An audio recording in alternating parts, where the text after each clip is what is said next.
Shabbat Shalom. Shabbat Shalom. What a lovely evening to come together. So I'm going to invite people to have a seat and snuggle down. Ooh, sometimes it's nice to just Kinda get cozy. comfortable. It is a cozy. Well, it's freezing outside. Tonight's a good night. It is, it is.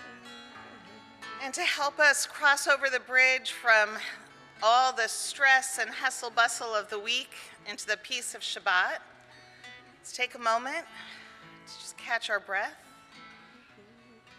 just relax, just let the music of Shabbat carry us into a place of peace.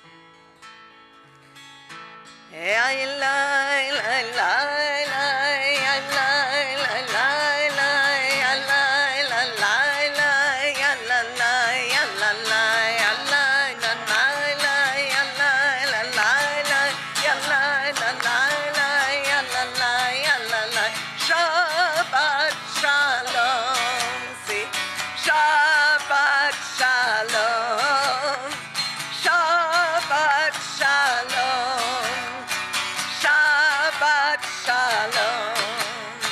Ya la la la la, ya la la la la, ya la la la la, ya la la ya la la, ya la la la la, ya la la la la, ya la la la la, ya la la ya la la. Shabbat Shalom, Shabbat Shalom, Shabbat Shalom, Shabbat Shalom. Ya la la la la, ya la la la la, ya la la la la, ya la la ya la la, ya la la la la, ya la la la la, ya la la la la, ya la la ya la la. And now that everyone is all comfortable and settled into your seats, I'm going to invite you to stand up and move around and to introduce yourselves to at least 2 or 3 people you didn't know when you walked in tonight. Laura's here. Yeah, I see.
Different melody? It's an oldie but a goodie. We continue with the service on page 138 with Lecha Dodi, and we'll be singing verses 1, 2, 5, and 9. Page 138. Lecha Dodi likrat kala pnei Shabbat nekabela. Lecha Dodi likrat kala pnei Shabbat nekabela. Shamor v'zachor b'dibur kan Hishmiyanu el ha'meyuchad Adonai echad ושמו אחד לשם ותפארת ולתהילה לך דודי לקראת כלה פני שבת מקבלה לך דודי לקראת כלה פני שבת מקבלה לקראת שבת לכו ונלקה כי מקור הברכה מראש מקדם משוחח סוף מעשה במחשבה תחילה לך דודי לקראת כלה פני שבת מקבלה לך דודי לקראת כלה פני שבת מקבלה התעוררי, התעוררי, כי באורך קומי, אורי, אורי, אורי, שיר דברי, כבוד אדוני עלייך נגלה, לך דודי לקראת כלה, פני שבת נקבלה. לך דודי לקראת כלה, פני שבת נקבלה. בואי ושלום עטרת בנה, גם בשמחה ובתחולה, תוך אמוני עם סגולה, בואי חלה.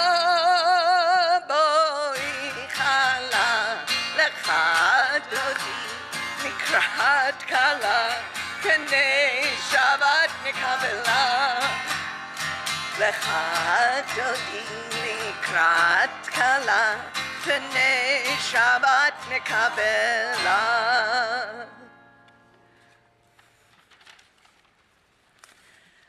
It is always a joyous Shabbat when we have the opportunity to celebrate one of our youth taking their place. We should get a master of ceremony. Oh, you brought your own little fan club. I love that. Everyone should travel with their own fan club. But Adira, it is a joy to be able to invite you to join us on the Bima tonight in celebration of your becoming a bat mitzvah. And it's also my pleasure to invite up your parents, Vicky and Jason, your sister Nessa, and your brother Emmett to come join us and to do us the honor of lighting the Shabbat candles. The blessings for the candles will be found on page 120, but first we continue on with Shalom Aleichem on page 142. Shalom Aleichem, Malachei Hasharet, Malachei Elyon, Mi-Melech, Malachei Amlachim, HaKadosh Baruch Hu. Bokem l'shalom, Malachei Hashalom, Malachei Elyon, Mi-Melech, Malachei Amlachim, HaKadosh Baruch Hu.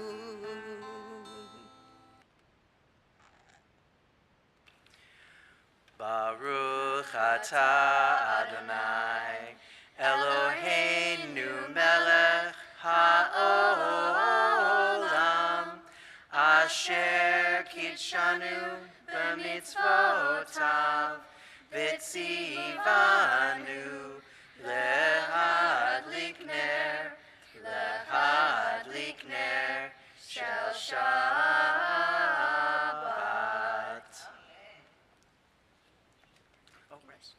As these Shabbat candles give light to all who behold them, so may we, by our lives, give light to all who behold us. As their brightness reminds us of the generations of Israel who have kindled light, so may we, in our own day, be among those who kindle light.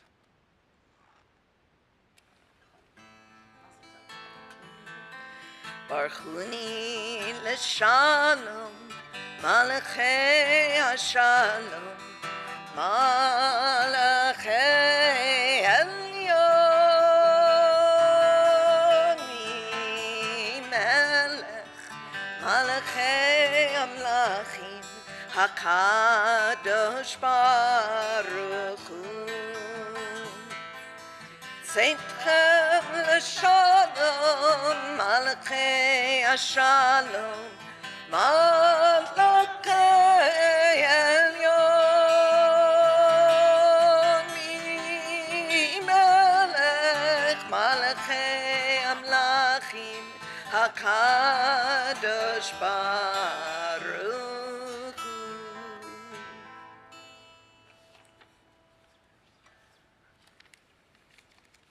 Please rise and join us on the on page 146 for the Baruch.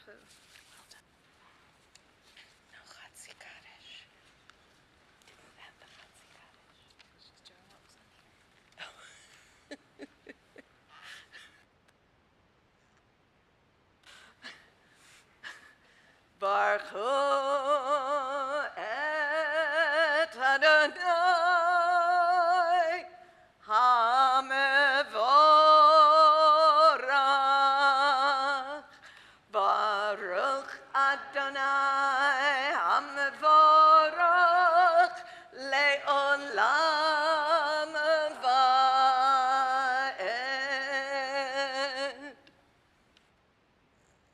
Please be seated.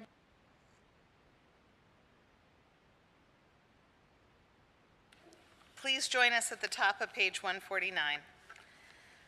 Praise to you, Adonai our God, from whom the evening flows.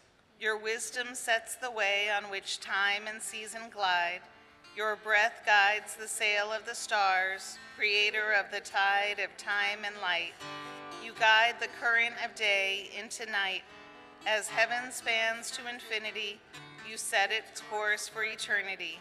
Praise to you, Adonai our God, from whom the evening flows. Baruch atah Adonai, Ha'ma'ariv Aravim. Ahavat olam Beit Yisrael, Amcha ahavta, Torah u'mitzvot, Chukim u'mishpatim, Otanu limadeta.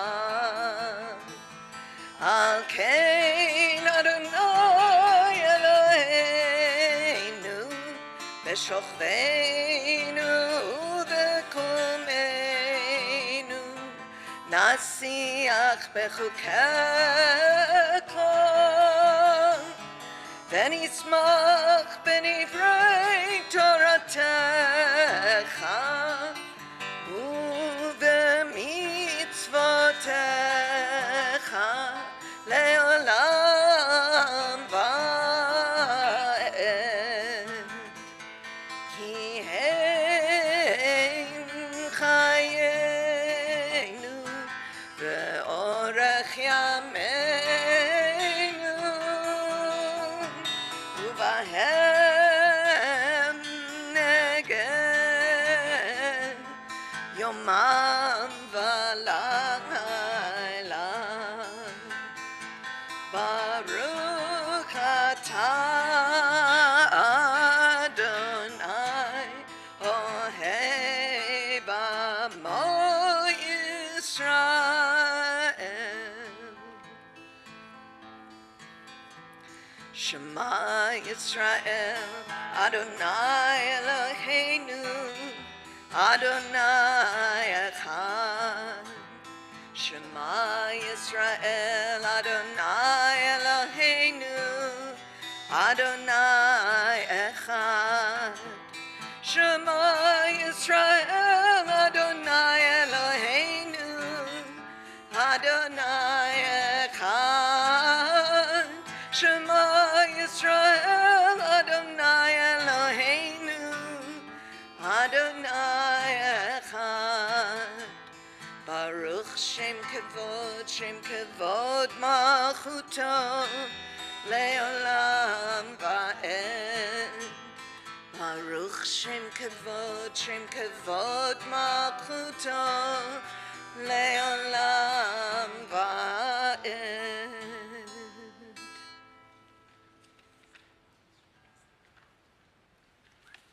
Please join us for the Ve'ah Haftarah on page 154. Ve'avta et Adonai Elohecha v'chol levavcha u'v'chol nafshecha u'v'chol me'odecha v'hayu hadvarim ha'ele asher anochi mitzavcha hayom al levavecha v'shinatam levanecha v'dibarta bam v'shivtecha b'beitecha uv'lechtecha b'derech uv'shochbecha uv'kumecha וקשרתם לאות על ידיך, והיו לטוטפות בין עיניך, וכתבתם על מזוזות ביתך ובשעריך, למען תזכרו ועשיתם את כל מצוותיי, והייתם קדושים לאלוהיכם. אני אדוני אלוהיכם, אשר הוצאתי אתכם מארץ מצרים, להיות לכם לאלוהים. אני אדוני אלוהיכם, אמת.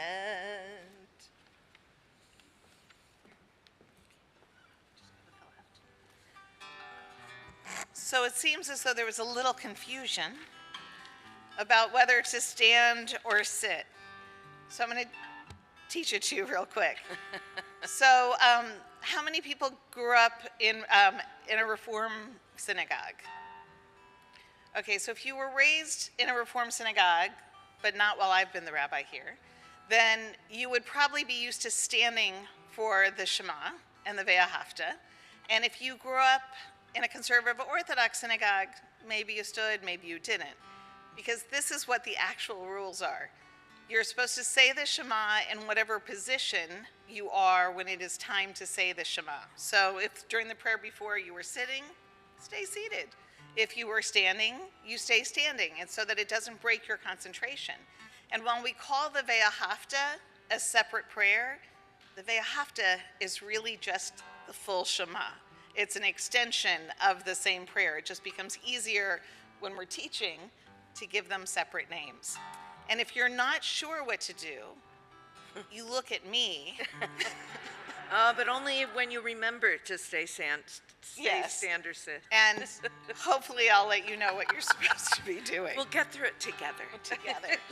And then I also have one really other important thing to teach, which is if you drive a Honda CR-V that is gray and the license plate is 9BNK75Y, I recommend always turning your lights off because then the car will be ready for you. Thanks, John. Okay, good.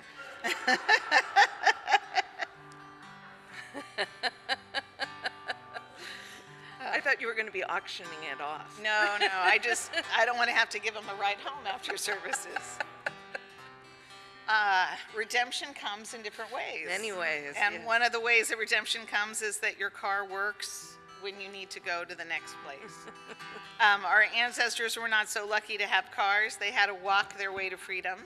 But when they got to the other side, they knew that the proper thing to do, no matter how tired you were, was to sing and to dance and give thanks for the miracles in your life.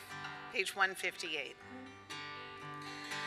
Mi chamolcha boilim Adonai, mi chamolcha nedar bakodesh, nora tehilot osef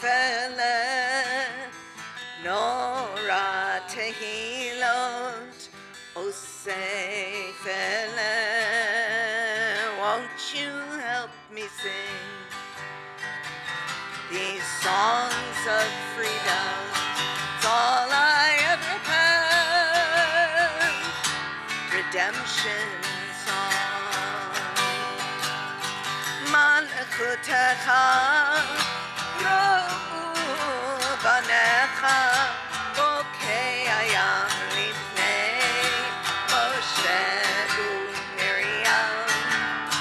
Ze'eli Anu be'ameru, Adonai Yimloch le'olam va'ed. Won't you help me sing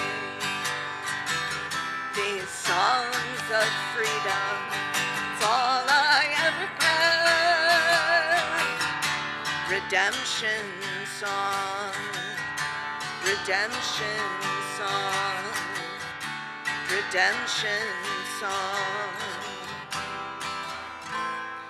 V'ne'emar ki fada Adonai et Yaakov ugalo miyad chazak mimenu. Baruch atah Adonai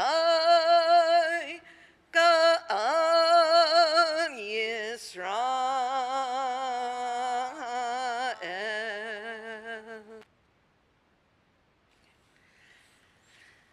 As the days and more importantly, the nights get colder and colder and winter comes upon us, I pray that we are not becoming desensitized to the many people who are without homes and living under our freeways, beside the temple, along the riverbanks.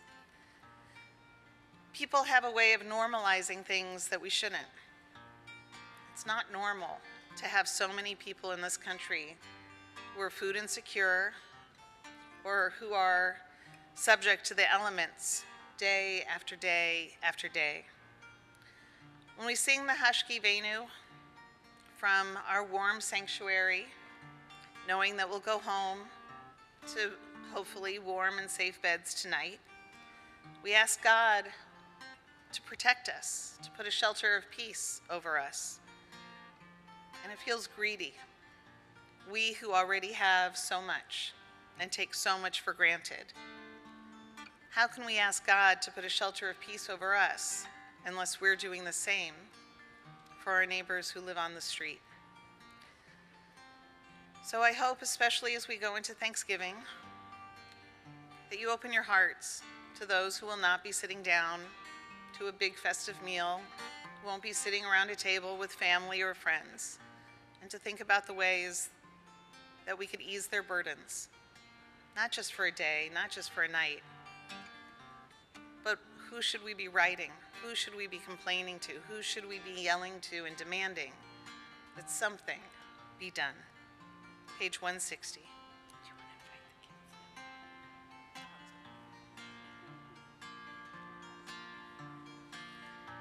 Hashkivenu Adonai Eloheinu l'shalom, l'shalom. V'ha'amidenu malkeinu l'chaim.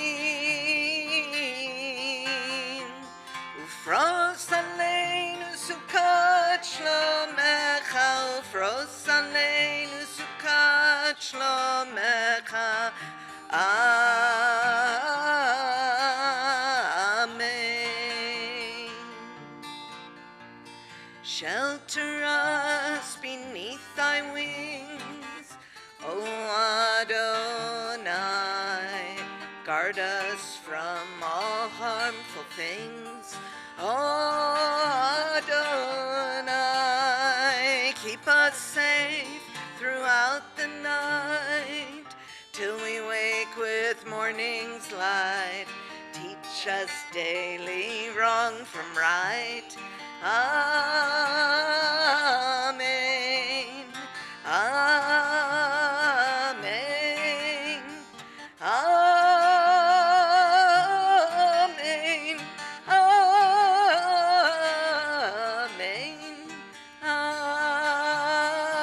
Amen.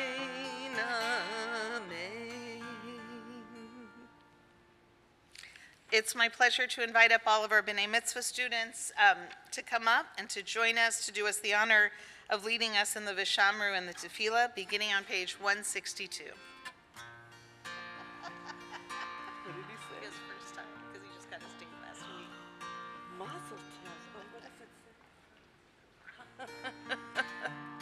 Come spread around. V'shamru v'nei Yisrael et ha-Shabbat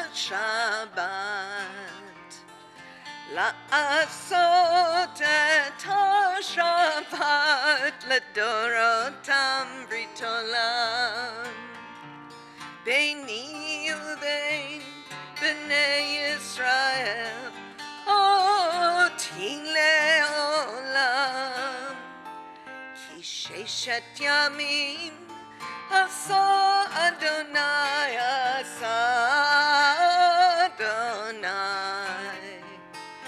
et ha-shamayim v'et ha'aretz uvayom hashvi'i shavat v'inafash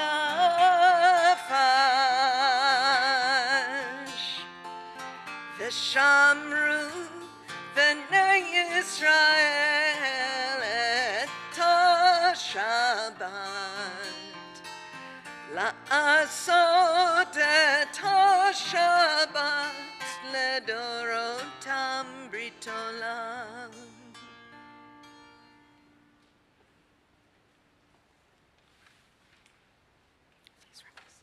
Please rise for the tefillah on page 164.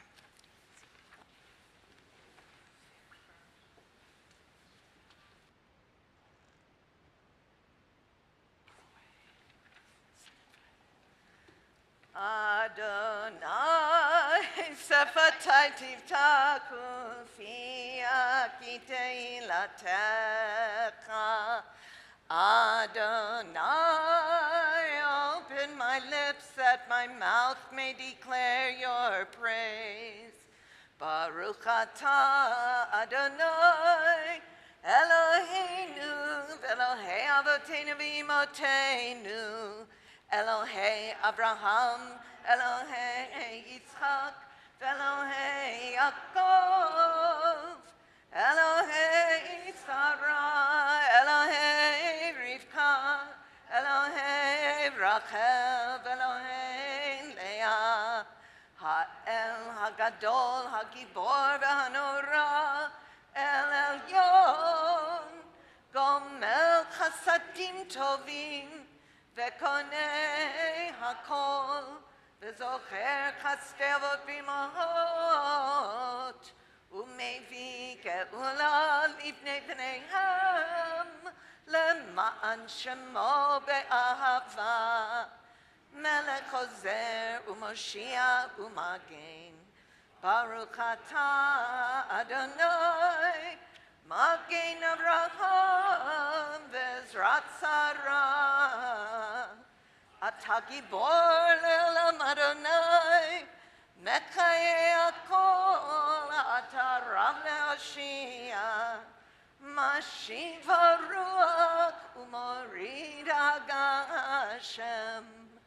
מקלקל חיים בחסד, מקיים הכל ברחמים רבים.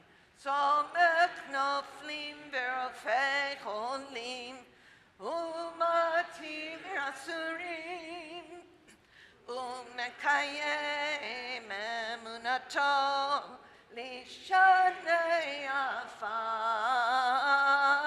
מי כמוך בגבורות, ומי דומה לך, מלך ממית ומחיה, ומצמיח ישועה, ונאמן אתה לחיות הכל. ברוך אתה אדוני, מקיים הכל. אתה קדוש ושמך קדוש, וקדושים בכל יום יהללוך סלע. Baruch atah Adonai ha'el hakadosh.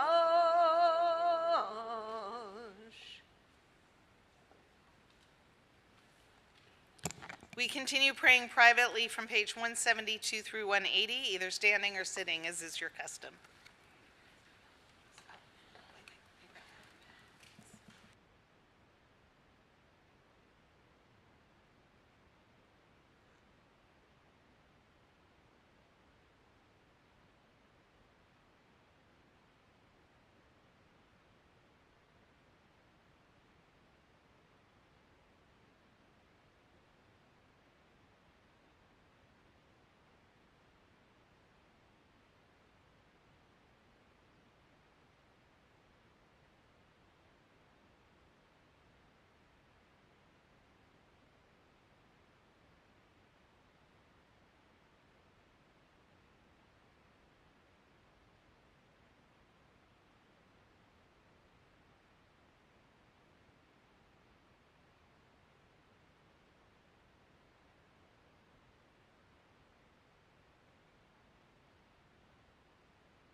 Yehiyu leratzon imrefi v'egyon libi.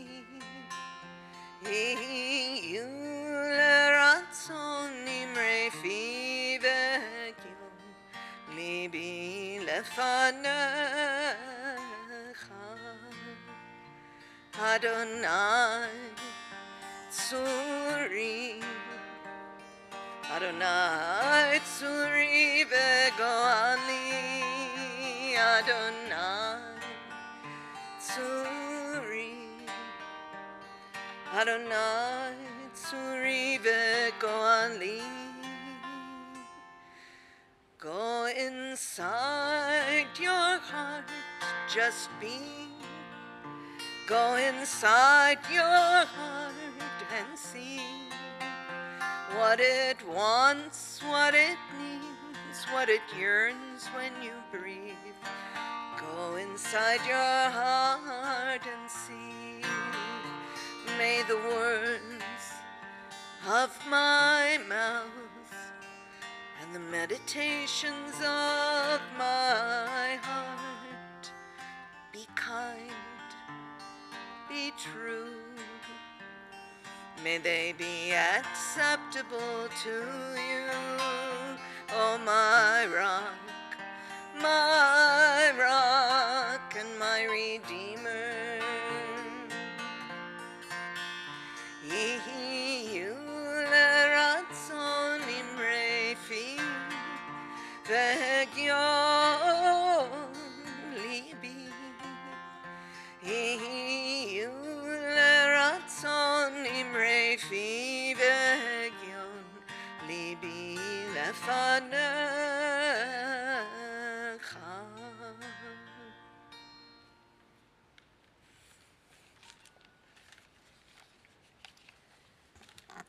I began the week on Sunday visiting, she must be our oldest member. Do you think she's our oldest member? A 100-year-old member of our congregation who was in the hospital. She's home, she's fine. If you know Betty, but she's fine, she's good. She wasn't great on Sunday. Today she's doing much better. But started out the week by going to Sutter to visit a 100-year-old. Yesterday I went to the hospital to visit a 30 days, a 1-month-old baby. Span of a life in 5 days. Both struggling with health, both thankfully getting care, but it's a reminder to us that we do never walk this path without some bumps along the way. And what was of comfort to both of them, both the baby and the older person, was the love and the support they were receiving from those around them. When we pray for healing, we pray that our loved ones have good doctors and nurses, which I love, that we pray that we have people who know what they're doing. But we're also praying to remind ourselves that we play a role in the healing of others. When we give comfort, when we give help, support, whether it's bringing over a pot of soup or simply sitting with someone so they don't have to be alone, this helps. And so as we say the Misha Berach tonight, which can be found on page 371, I want you to think about the people in your life who are in need of healing of body or healing of spirit, and ask yourself, how can you aid them in this time? What is it that they need from us?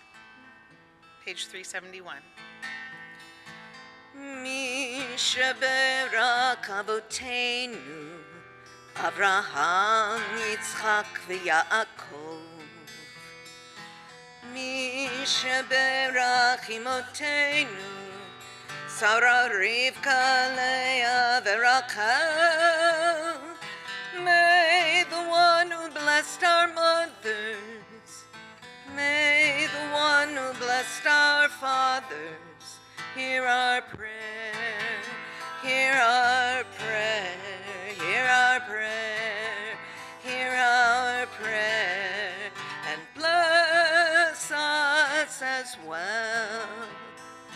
Bless us with the power of your healing. Bless us with the power of your hope. May our hearts be filled with understanding, strengthened by the power of your love. Bless us with the vision for tomorrow. Help us to reach out to those in pain. May the warmth of friendship ease our sorrow. Give us courage, give us faith, show us the way. Misha Berach Avotenu, Misha Berach Imotenu. Hear our prayer, hear our prayer, hear our prayer, hear our prayer, and bless us as well.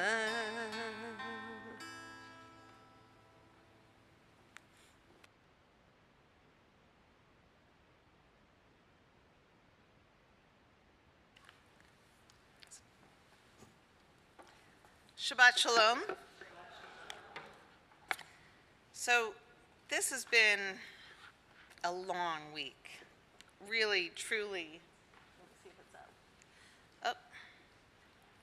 Ryan, I may need you. There we go. Thank you, Ryan. This was really a hard week for me.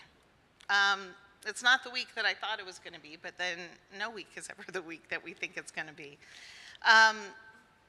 Anybody watch SNL last Saturday night or Sunday morning or whenever you actually, okay, did anyone watch the opening monologue of SNL? Really? That few? I mean, I know it's not a great season, but it was in the news a lot. So I'll give you a little bit of a review. So Dave Chappelle gave kind of a surprise monologue, as it turns out. And it's been, at least in the Jewish press, it's been all over the place, and it's actually been in the secular press as well. So we'll give you some highlights. For those of you who are less familiar with Dave Chappelle, he's controversy is not new to him. So the last special that he had, he got into hot water because he made some transphobic and homophobic jokes in his show, and as you can imagine, there was a bit of a backlash after that. And so SNL said, hey, let's invite somebody who courts controversy and believes that you can say whatever you want whenever you want it. Let's invite him to do a live show. Yeah, that's... So if they were surprised that he switched out his monologue between the final rehearsal and the show, joke's on them. So anyway, so Dave Chappelle is a firm believer that you should be, that a comic and anyone should be able to say what they want whenever they want. So I'll give you some of the highlights. He actually, if you look at it just as comedy, it was actually probably the best part of the show. But here are some of the highlights. So he began by reading a statement. I'm going to read some of this to you because I'm assuming it's too small for anybody who's my age or older. He started out with reading what sounded like a sincere apology about anti-Semitism, where he says, I denounce anti-Semitism in all its forms and stand with my friends in the Jewish community, and then said, and that, Kanye, is how you buy yourself some time. So he used the controversy with Kanye as kind of an opener for some of his jokes that didn't fall well with most of the Jewish community. So he went on to say that Ye, Kanye is now officially Ye, had broken the show business rules, which are the rules of perception. So not saying that anti-Semitism doesn't exist, not saying that there's not a lot of Jews in the media, but there's certain things you shouldn't say. And then he goes on, one of his other jokes, if they're black, then it's a gang. If they're Italian, it's a mob. But if they're Jewish, it's a coincidence, and you should never speak about it. He then went on to talk about the abundance of Jewish people in Hollywood, but he said, that doesn't mean anything. There's a lot of black people in Ferguson, Missouri. Doesn't mean they run the place. So when I was watching, I thought, oh, good, he's going to use that as an opener to debunk anti-Semitism. I was wrong. And then he went on to say, if you had some kind of issue, you might go out to Hollywood and start connecting some kind of lines, and you could maybe adopt the illusion that Jews run show business. It's not a crazy thing to think, he said, but it's a crazy thing to say out loud. So instead of debunking anti-Semitism in a much more creative, articulate, humorous, intelligent way, he was able to say what Kanye really couldn't say, because unfortunately, and I really think that if people don't see this, it's insane, Kanye is not well. This is clearly a man who has been struggling with mental health issues, and that became pretty apparent when he started wearing a White Lives Matters t-shirt, or said slavery was a choice. That's, yes. By definition, slavery can't be a choice, but anyway, he said all sorts of, he himself has said things that are literally crazy and things he himself wouldn't have said a few years ahead. So he took what were kind of the sad, crazy rantings of a man who's ill, and he elevated them. And he brought them to a level that Kanye never could have himself. As Adam Feldman tweeted, that Dave Chappelle SNL monologue probably did more to normalize anti-Semitism than anything Kanye said.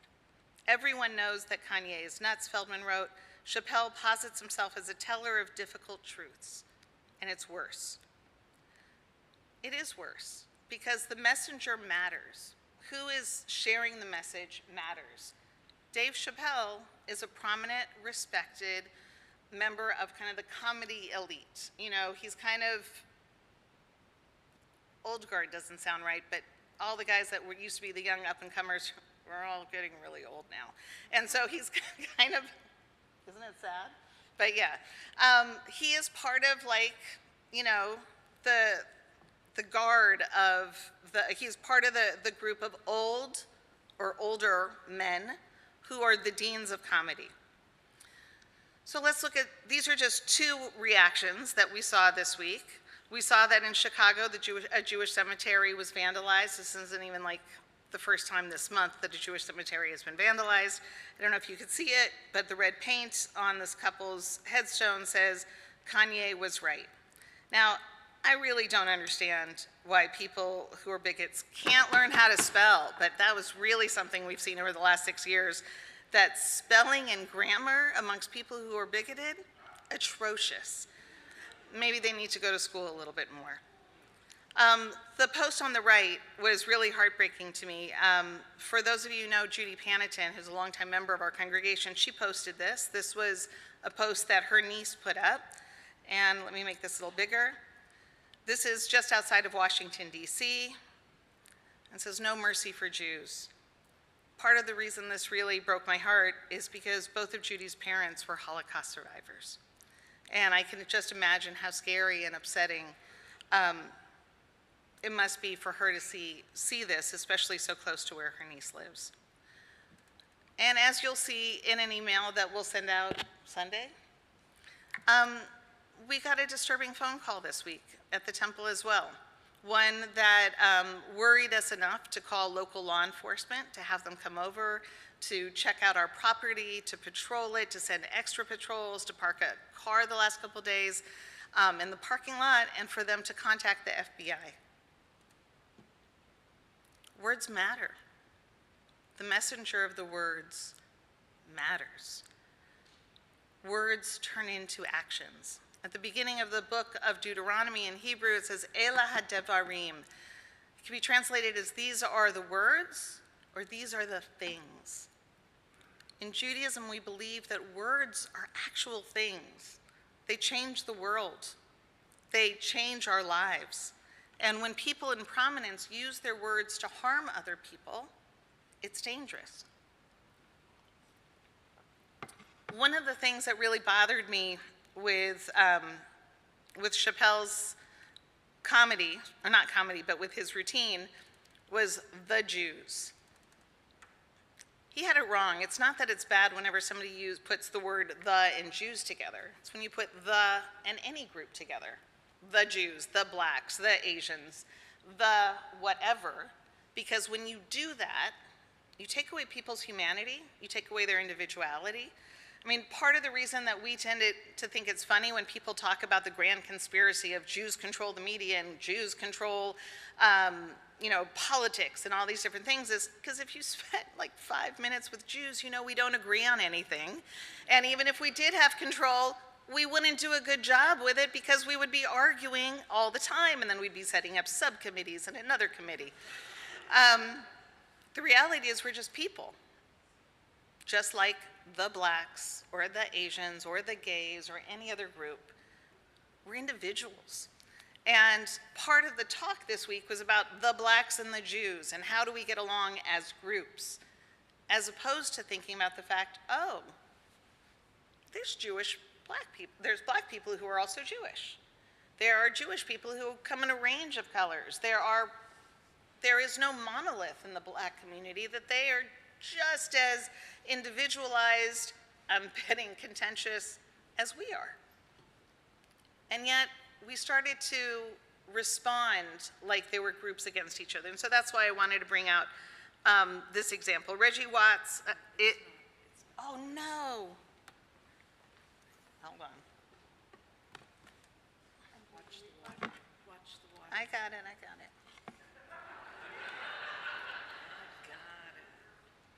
Okay, hold on. Let me get the bigger view out. Okay, so Reggie Watts is a comedian and a musician who's on late night. I think he's on the James Corden show. And so he responded. He's not somebody he doesn't really tweet about politics a lot. He's a musician, and that's his main thing, as well as being a comedian. So he responded right away, saying, in response to Chappelle, "You were right, anything in comedy is fair game. But hack jokes at the expense of others is most certainly not unifying in any way. It just sounds bigoted." And he called Chappelle out. Just because you can say something doesn't mean it's the right thing to do. Doesn't even mean that it's funny.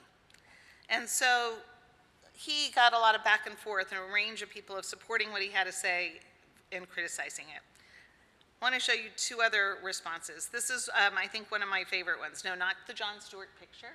I don't know if you could see. Jon Stewart was on Stephen Colbert, but rather a man named Elad Nahorai, a black Jew who is formally Orthodox. I think his main identification now in Judaism is creative, artistic writer. So he's formally Orthodox, still Jewish, but is also an activist. And he wrote a really good response to Jon Stewart, because Jon Stewart was basically also presenting an excuse for anti-Semitism. So we're not going to go through the whole article, but I want to bring some highlights out. So one of the things that Elad says is that, referring specifically to Kyrie Irving's recent suspension from the Brooklyn Nets, Stewart said, penalizing someone for having a thought. I don't think that's a way to change their minds or gain understanding. When asked by Colbert later in the interview to explain what his solution was, Stewart said, the only way to heal a wound is to open it up and cleanse it. This is the classic marketplace of ideas point made by many liberal-minded free speech absolutists. For years, they have argued that hate speech and other forms of dangerous language should not be censored, but countered with better speech. But racist views and hateful beliefs are not solved by having an open discussion. Making these ideas unpalatable requires having societal consequences for those who hold them. We do not want to have a discussion with pedophiles as to whether child pornography should be legalized. We want to make the idea taboo. And he's right. One of the things that we've seen in recent years is societal taboos to be overtly racist, to be overtly misogynist, to be overtly anti-Semitic. It's no longer taboo. When we have elected officials who can play footsie with David Duke and the Klan, and there are no political repercussions to it, means it's no longer a taboo topic in our society. He continues by saying, unless you think the example is extreme, our social media sites that do not regulate discussion, even child pornography, can become normalized, as has been proven time and again. When hate speech flows on social media, violence follows. He continued by saying that anti-Semitism is not solved through low expectations. And Stewart told Colbert that the people who have been recently getting attention on the national stage for their anti-Semitic remarks have been black men, West, Irving, and Chappelle. This has been a sensitive subject for many, myself included, says the author, in the Jewish community, who are trying to find a balance in their approach to calling out anti-Semitism regardless of the race of the person involved. Too often, the Jewish community is focused on anti-Semitism from black figures like West, while ignoring the anti-Semitism of white conservative commentators like Tucker Carlson. Jon Stewart's approach to this difficulty was to minimize it and to quote, of all people, Kanye West, hurt people hurt people. Stewart went on to say, look at it from a black perspective. It's a culture that feels its wealth has been extracted by different groups, whites, Jews, things. Whether it's true or not is not the issue. That's the feeling in the community. Is Jon Stewart black? How can he speak from the black perspective? He could speak from the Jewish perspective, and he did that quite well as part of that interview with Colbert, as he denounced blueberry bagels, and rightfully so. But he shouldn't be speaking from an experience that's not his experience. And the author goes on to say, what sounds like an attempt at empathy is actually its own form of racism. It's the belief that black people as a whole are and have a good reason to be anti-Semitic. As Soraya McDonald, senior culture critic for Anscape, the black-led media platform, put it, he basically advanced the false and ahistorical idea that black people are generally anti-Semitic. The whole article is excellent. It's much longer than this, but I wanted to bring this up because then we fell into a trap. It wasn't put up by Chappelle and it wasn't put up by us, but by a different group altogether. Ryan, is this going to work? Okay. No, I think we have to turn, no, that was not the right one. Wait, why did it come out like that? Hold on. Whoa, who are these people who are getting in on his thing? Sorry, it's going from one program to another program, but we have no volume. Here, I'll go back so we could go to it. Is this on? Okay, let's try this again. No, it worked before the service. What do you mean? Okay, hold on. I want to go back to the beginning. Because this is an excellent.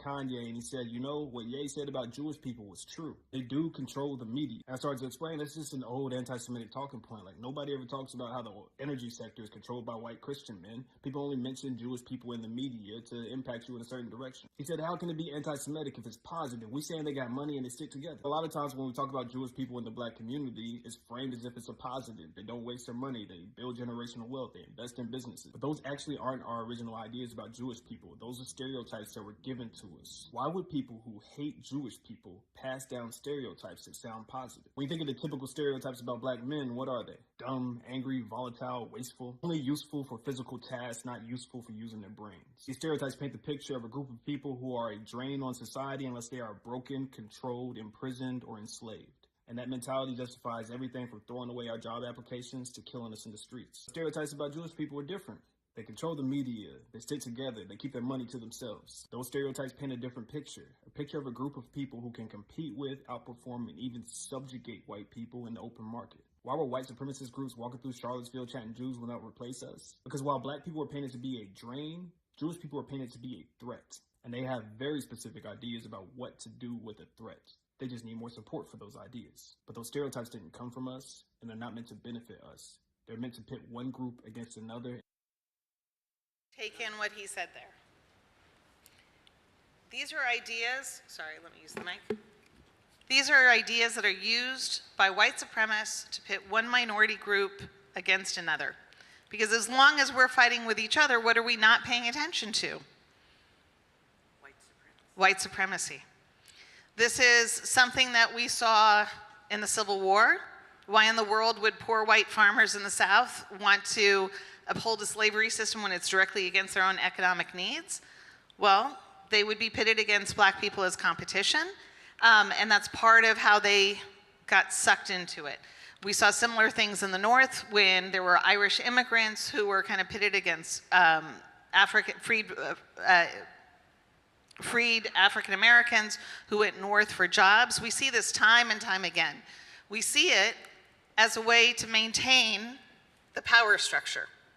Doesn't benefit them, and it doesn't benefit, no, it benefits the white supremacists, but it doesn't benefit either minority group. Let's look at one more response. And this one is actually my favorite. So some of you may know Hannah Einbinder. She's an actress and a writer. She's on the TV show Hacks. And this was her take on it.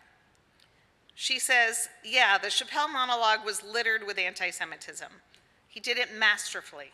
He used a genius technique, 2 truths and a lie. What I mean by that is bigoted people will often couch their bigotry in a degree of truth. They'll tell you 2 great things, and then they slip the lie in, because they've earned your trust with the 2 great things they told you. So in this case, the truth is good jokes. He had some solid jokes in the set, ones I laughed at. That laughter allowed for people to miss the re-emphasis of conspiracy he sprinkled in. No one who laughs at the solid jokes would be willing to admit that there was anti-Semitism in that monologue, because that admission would then qualify them as complicit. No one wants to feel like a bad person. The fact is, non-Jews aren't as keenly aware of anti-Semitic ideas, tropes, verbiage, etc. Most people just miss these ideas altogether and only remember that they laughed. So when Jews say, hey, there was anti-Semitism in there, folks go, you're too sensitive, learn to take a joke. Ladies, does that sound familiar? Yeah. I think most of us have heard that one, learn to take a joke, because no one wants to feel that they are bad people. They gaslight Jews by telling us that we are imagining things. The danger here is that Dave Chappelle and every other male comedian who believes that their amplification of bigotry is just freedom of speech are seen as tellers of hard truths, and thus anyone who criticizes them are seen as snowflakes. I invite you to reframe this narrative. These men who pick on marginalized groups are establishment bullies, reinforcing the status quo, not at all the job of a comedian. It is the people who speak out against them who are the truth tellers.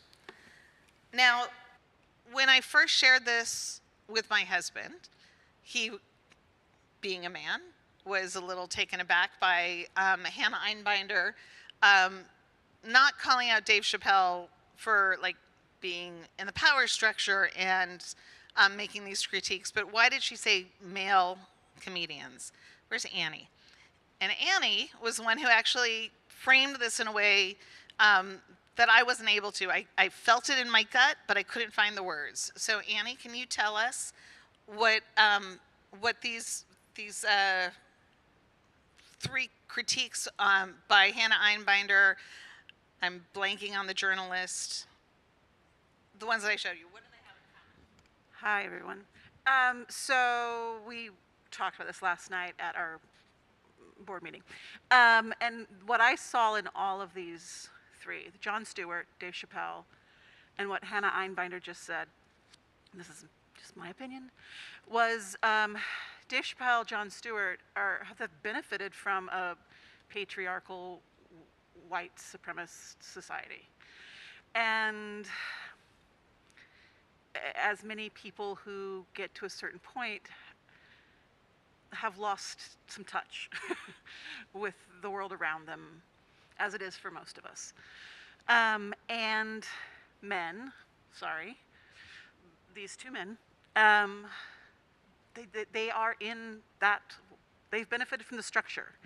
Comedy is a very, so for those who don't know, in Annie's previous life to Sacramento, she's also an actress and has done comedy work.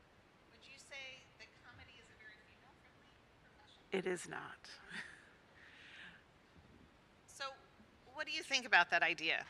That really what this is about is power. Dave Chappelle and Jon Stewart, fabulously wealthy, fabulously successful, people sometimes who are in a more rarefied setting like that sometimes don't necessarily feel the same effects. You're allowed to disagree with everything I've said and presented to you. But I want to ask you, what are some of your reactions? Because judging from the calls and the emails that I got this week, most Jews I knew were not really thrilled with the monologue. Have I just bummed out your Shabbat so much that no one wants to talk? Yeah, Nina. And for those of you who are new or visiting, you're allowed to contribute to the conversation as well.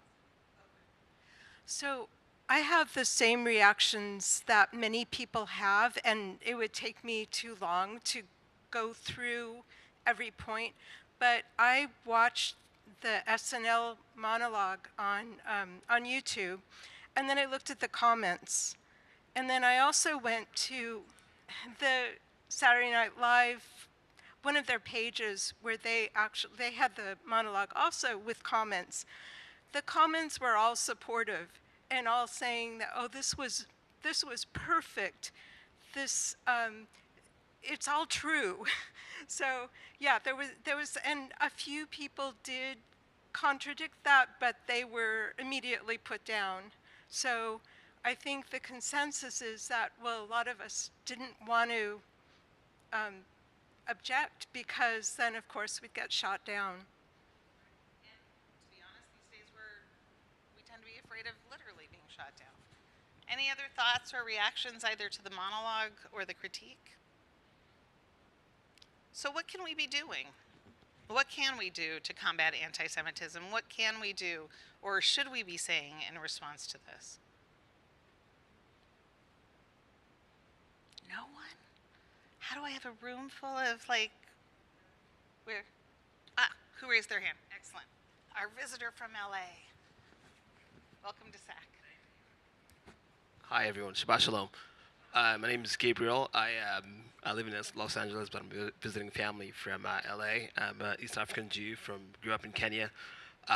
But watching the Dave Chappelle monologue last week, I watched it on Saturday morning, actually Sunday afternoon, and that was about 8 hours online. There was 4 million views, 4 million in less than 12 hours. Astounding. And I was in shock because I couldn't believe someone could say that about Jews, about just normalize anti-Semitism. And like someone said, when you read the comments, they were shocking because there were people that were agreeing with what Dave Chappelle was saying and affirming what Kanye was saying. So what can we do? I think we should try to promote allyship with, as you said, with black communities, other communities that are oppressed or have been oppressed in the future, and try to have allyship within the Jewish community so we can combat these people that are promoting anti-Semitism. And I feel like every year something comes up. For the last 5-6 years I've been, around this time, something does come up, and every time I think it's going to end, and then the following year it comes back again. So what I'm trying to do myself as part of the Jewish Federation of Los Angeles community, we're trying to promote allyship with other communities, with churches in Los Angeles, and I challenge everyone else to find people that are allies to the Jews and try to combat these people that are trying to destroy us. Shabbat Shalom. Thank you. You gave the exact answer I was hoping someone would give. So 1 second, then Claire, you get to be next. Allyship is essential, and not just when there's a crisis, and not just when we want somebody's help, but in the everyday, getting to know people in a normal situation. One of the great pleasures of my life over the last 6 years is to be part of a group called the Sisters of Salam Shalom. And it's a group of Muslim women and Jewish women. Actually, I think some are in here. Raise your hand if you're part of, is it just me and Cantor in here? I thought there were some others. Great, so some others as well. And it's been incredible because it's about getting to know each other and talking with each other, not when there's a crisis, but every single month, and actually building real relationships. So when something goes on, they're not thinking about the Jews, and we're not thinking about the Muslims. It's like, oh, those are our friends. These people are part of our community. I wonder what's going on with them. I wonder what they're experiencing right now as well. And that's part of what allyship is about. It's not just being there in a crisis. It's about actually getting to know people. Claire? Shabbat Shalom. I'm Claire DeVries and a member of the Jewish Community Relations Council here in Sacramento, along with Jason. And one thing that we do that you all can join us in doing is relating to our community, like you were talking about, and supporting other communities in their times of need, and they support us as well. One interesting program that we're supporting is having Jewish high school students go and talk to places that might need to hear from a Jewish student, and I think that also helps in these situations. So,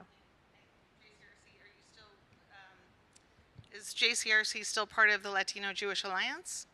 And so it's important for us to look not just as America has this great way of literally seeing things in black and white, and forgetting that there are a whole multitude of groups and communities that we really need to be listening to, paying attention to, and simply getting to know as human beings.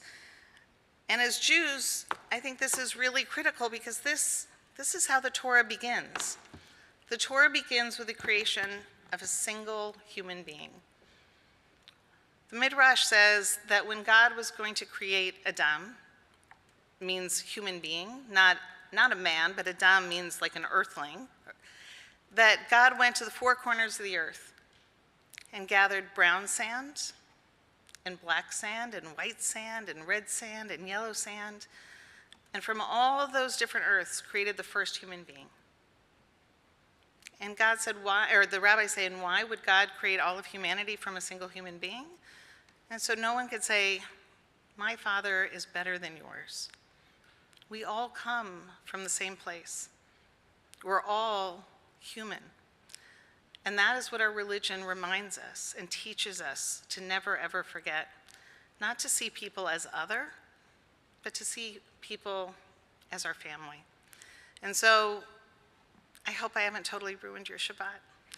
But I do hope that you seek opportunities in the days and the weeks and the years to come to create allyship. That could be through a formal organization. It could be being part of the JCRC's work, part of the work that we do at the temple and our many different social action groups. Or it could simply by get to know your coworkers as people, not just as workers. Get to know your neighbors. Talk to people. Learn who they are. And Cantor's going to ruin my beautiful summary by adding something. No, I'm Go not. for it. I was just thinking that it is important to make allies and connections, but it's also important to engage our children. And They're better at it than we are. because this kind of humor seeps into, I hear all the time, kind of horror stories of kids thinking something's very, very funny. And it's not funny, the jokes that are told. But punishment isn't the answer. Engagement is the answer. Becoming real to people. We actually have classes from Christian schools who come to learn here. We need to also be out there. If you're a parent who has children in school, ask teachers if you can bring latkes at Hanukkah. Or, I mean, these sound simple, but it makes such a difference. It turns people into friends, and it shows our children from a much earlier age so that they actually see it and stop it. Amen.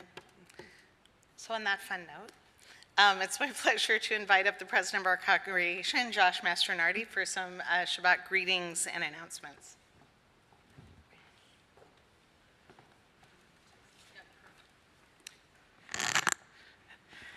Thank you, Rabbi, for those your insights that really help us process and also give us more to think about for those who want more homework after services. And Shabbat Shalom. And thank you to Rabbi and Cantor for a wonderful service. Mazel Tov to Adira and your family. Tonight after services, there'll be an oneg, either in the courtyard or the social hall, I'm not sure which, hosted by the B'nai Mitzvah class. Tomorrow morning, 9:30 a.m. Torah study on Zoom. And at 10:30, Shabbat morning services, including the bat mitzvah of Adira Wiener.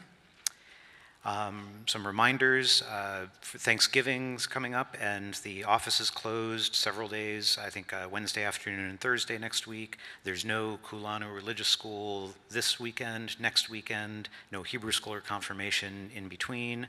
However, Sunday afternoon, Brotherhood is hosting a bike ride around Land Park, a chance to get together, get some exercise, get some schmoozing in. That's Sunday at 2:30, right across the street at the park. Open to all ages. Bring your kids, bring your parents. And everybody's welcome. Coming up later in December, the Jewish Film Festival is hosting and sponsoring a 4-episode TV series called The New Jew, and the co-producers, or at least 2 of the co-producers, Guri Alfie and Moshe Samuels, one of whom is related to the rabbi, I'll let you guess which, are going to be here on Monday evening, December 12th, in person for a chance to meet and find out more. In the Hadashot, there's links with details and tickets and information for that. Coming up later in December, December 16th is the Hanukkah Latke dinner. Registration's open for that. And then Sunday the 18th, Hanukkah Mitzvah, with where we get together to put together care packages for those in need. That's going to be, I think, in the afternoon. And after Sunday. During Sunday school. Okay, during Sunday school, so Sunday the 18th. And I think that's also the night that Hanukkah begins, right? Awesome. And all of this information and more is in the Hadashot and the website, so definitely check that out. Adira, I was wondering if you'd like to introduce your family. Can my family please stand up?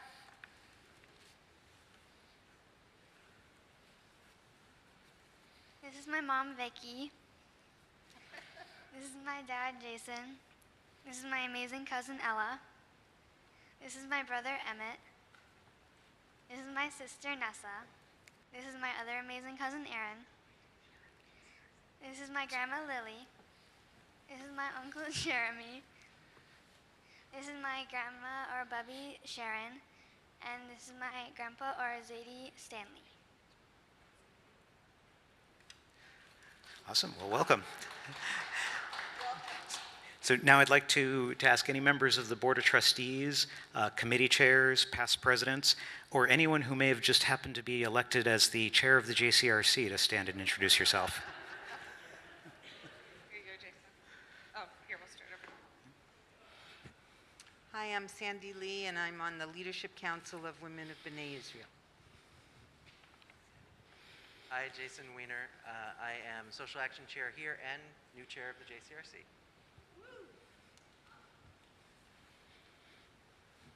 Rachel Zerbo, Board of Trustees, Member at Large.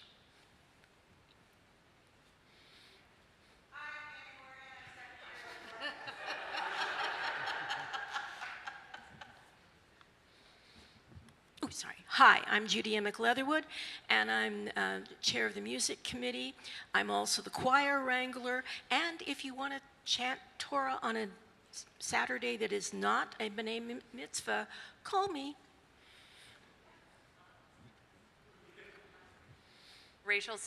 Rachel Stern, VP of Education. Davida Levin Robinson, VP of Membership. All right, thanks everybody, and be sure to come say hi at the Oneg. Shabbat Shalom.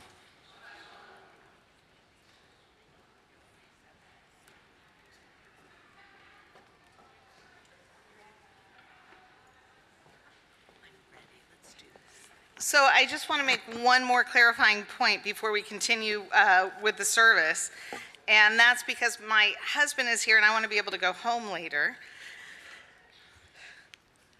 His reaction to Hannah Einbinder's thing was, I had the same shock, I just didn't say it out loud. So I just want to point out, I'm so sorry, honey. It was a totally normal reaction. I didn't know why she was doing it either, so I'm so sorry. Until Annie explained it to me.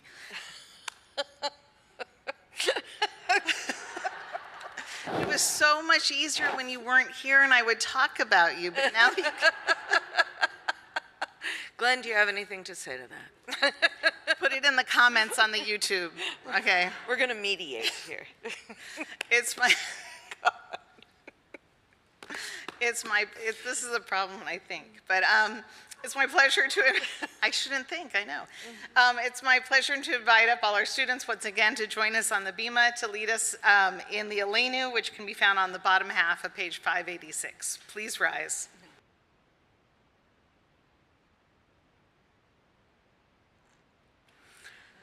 Aleinu leshabeach ladon hakol, latet gedula leotzer breshit, shelo asanu kegoyei haratzot, velo samanu k'mishpachot ha'adama, shelo sam chelkeinu kahem, vegor aleinu kechol hamonam, va'anachnu kolim, u'mishtachadim u'modim, lifnei melech malachei hamlachim, hakadosh baruch hu, shehu notei shamayim v'yosed haaretz, u'moshav yakaro b'shamayim ima'ah, u'shchinatu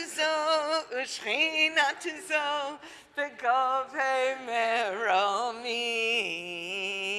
hu Eloheinu ein od, emet malkeinu efes ulato, kakatuv betoroto, ve'adota hayom ve'hashivota, elevavecha, ki Adonai hu ha'Elohim, b'shamayim ima'al, ve'al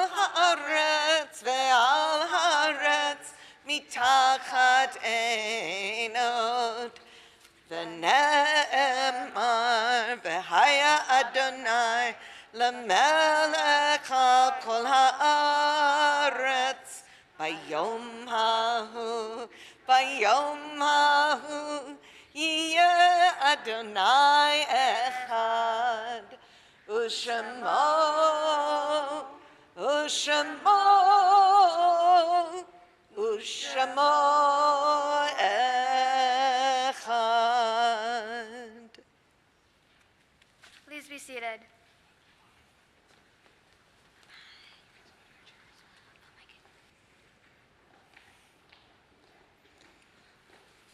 No, you're still up here. That's your chair all weekend. Okay. Our thoughts now turn to loved ones who are no longer with us, and it is our practice at B'nai Israel to welcome back into our midst those who have most recently said goodbye to a loved one. And Lisa, on behalf of the congregation, our condolences to you and to Rob on the passing of Rob's beloved aunt, Ruthie Rubin, 104 years old. Wow, what a blessing. And please give Rob and your children our condolences on your aunt's passing. It is also with profound sadness that we welcome back into our midst Laura Mahoney and Joel Schwartz and Ben and Karen Schwartz, upon most recently having lost their very beloved mother and grandmother, Karen Mahoney. Laura, your mother was a very lucky woman, but the reality is luck has nothing to do with having good children and loving grandchildren. It's a lot of hard work. And your mother was a loving, smart, dedicated woman who lived her life as fully as she could until it was no longer an option. And she was very lucky to have the children that she did, who were really there with her and with your dad, loving her, supporting her, and doing all that you could. And I know that this has been a difficult few years for you, going back and forth to Texas. But judging from all the friends who showed up tonight just so that they could hug you, I would imagine that that gift of love and dedication that you have is something that you learned from your mom. And our condolences to you. It is also with great sadness that we welcome back into our midst Betty Thomas, who has recently lost her beloved grandmother, Betty McCauley. And our condolences to you, Betty, that at what should be such an exciting, wonderful time as you're about to leave tomorrow to go to DC and to have this brand new adventure, to have to say goodbye to your grandmother right as that is happening is a very difficult and painful thing, and our condolences to you. It is also with great sadness that we recall the recent passing of our longtime member, Jerry Mitchell, the beloved husband of Eleanor Mitchell, beloved father of Mark and Samra Mitchell, and beloved grandfather of Zachary and Ariel Kaur, and beloved uncle of Howard, Mark, and Richard Rood. Also, sadly, we recall the recent passing of Ibi Gatti, the beloved grandmother of Erica and Neil Meredith, beloved great-grandmother of Samantha and Eleanor Meredith. Also, sadly, we recall the recent passing of John Riley Painter, the beloved father of Judy Painter, and beloved father-in-law of David Porter, and beloved grandfather of Danielle and Sophie Porter. And sadly, we recall the recent passing of Suzanne Wood, the beloved grandmother of Veronica Wood. Zichronam livracha. May all of their memories forever be a blessing. We also recall loved ones who passed away at this time in years past. We remember Carol Edelman, Jill Albert, Larry Anapolsky, Lucy Bancroft, Rosalind Berkman, Robert Karras, Rose Cohn, Joseph Dietl, Morris Dietl, Belle Dorenfeld, Bill Dunning, Jesse Fabish, Joseph Friedman, Julia Guy, Joseph Green, Janet Green, Mildred Hargadine, Gerald Harris, Ty Higgins, Donald Kahn, Sidney Cash, Sarah Criven, Shirley Laxer, Virginia Levine, Sherry Lifton, Ann Lindgren, Meyer Lipschultz, Sarah London, Rose Margulies, Arthur Mendick, Jacob Mizrahi, Marilyn Moon, Kitty Rabinowitz, Albert Rogan, Bessie Rosenthal, Frank Rednick, Arthur Samuels, Bess Sibner, Samuel Silver, Min Silverman, Isidore Smith, Leroy Spitzy, Sandy Steinberg, Alan Strauss, Sydney Vines, and Louisa Wasserman. If there are any names that anyone would like to add to the Kaddish list tonight, please feel free to call those names aloud as my gaze meets yours.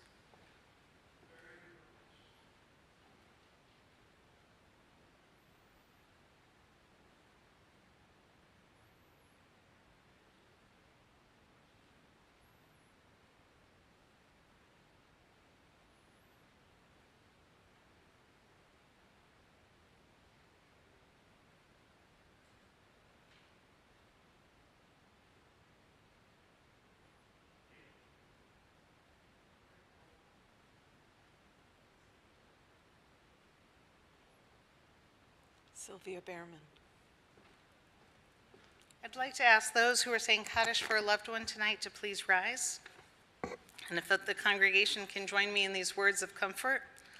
Hamakom yenachem etchem betog sha'ar avlei Tzion v'Yushalayim. May God comfort you among the mourners of Zion and Jerusalem. We rise to offer comfort to those who grieve as we continue together with the Mourners Kaddish on page 598.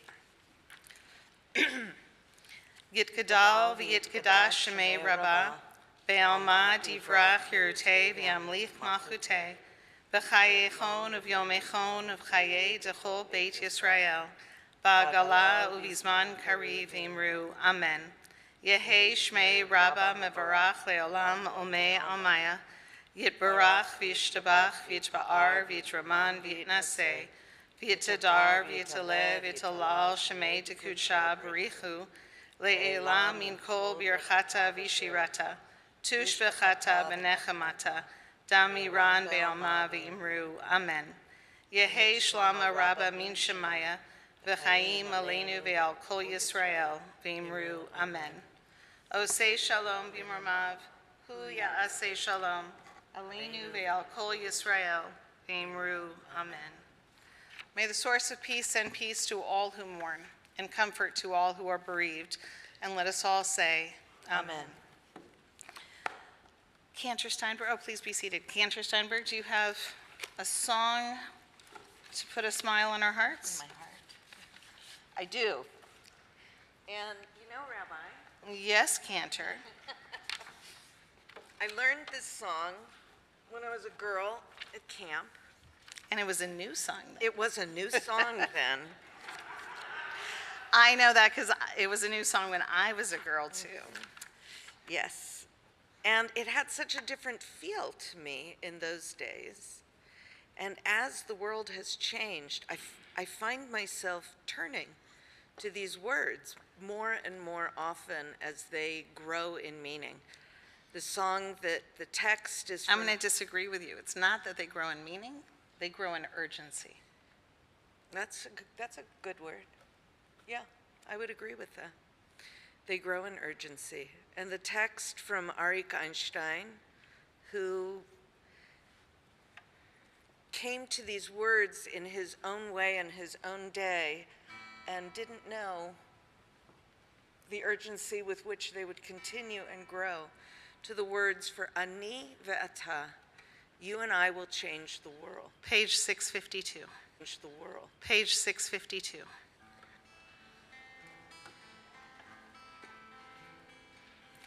Ani ve'ata neshane et ha'olam. Ani ve'ata az yavo kvar kulam. Amru et ze kodem lefanai ze lo meshane. Ani ve'ata neshane ha'olam. Ani ve'ata nנסה מההתחלה. יהיה לנו רע, אין דבר, זה לא נורא. אמרו את קודם, לפניי זה לא משנה. אני ואתה נשנה את העולם. So we conclude our service with the Kiddush and the Motzi. Then I hope everyone joins us through those doors in Ryan in the courtyard? In the courtyard for the fabulous oneg that is awaiting us. Adira, first, come on up. The words for the Kiddush can be found on page 123. You can use this. You get to hold this. You get the big girl cut. Yeah. Yes. Let's see. Wine or grape juice? You don't look very excited. She's afraid it's wine. Yes. Don't worry about it. Or maybe she's afraid it's grape juice. Maybe. Ready?